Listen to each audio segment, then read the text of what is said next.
Pangalawa, tinawag po nila ang pangalawang Pangulo sa dalawang pagkakataon. Una po, nung magpipresent siya ng budget. Ang pinipresent po niyang budget ay budget for 2025. Akalain po ninyong ang gusto nilang tanungin ay yung pagkakagasta ng kanyang budget noong 2022 and 2023. Saan ka naman nakakita ng ganong klaseng direksyon?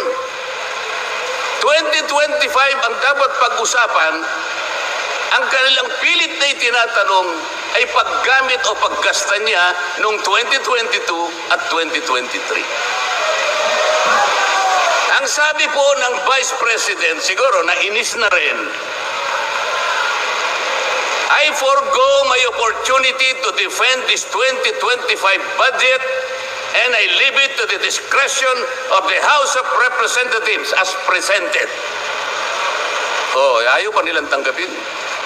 Nang ibig sabihin, ayoko nang idepensa sa inyo. Bahala na kayo. Kung anong gusto nyong ibigay sa akin, bahala na kayo. Ano pong ginawa nila? Hindi.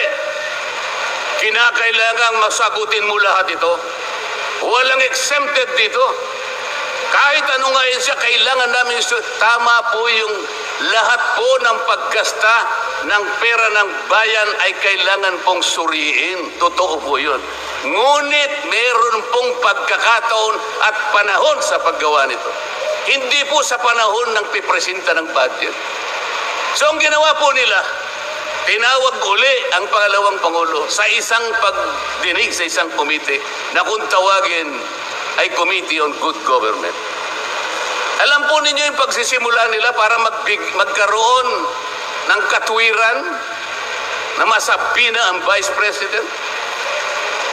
Kinasangkapan nila yung isa sa amin, isang representative sa Maynila, tumindig at nag-privilege speech.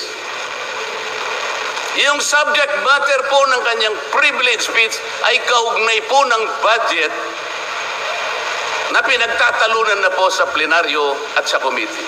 Sa tuntunin po ng House of Representatives, no one should avail of the privilege hour if the subject matter is related to a pending bill. Nandun na po yung bill sa baba, pinagsalita pa po yung isa. Nung banggitin ko po ito, nire-raise ko po, sabi ko wala pong katwiran ito.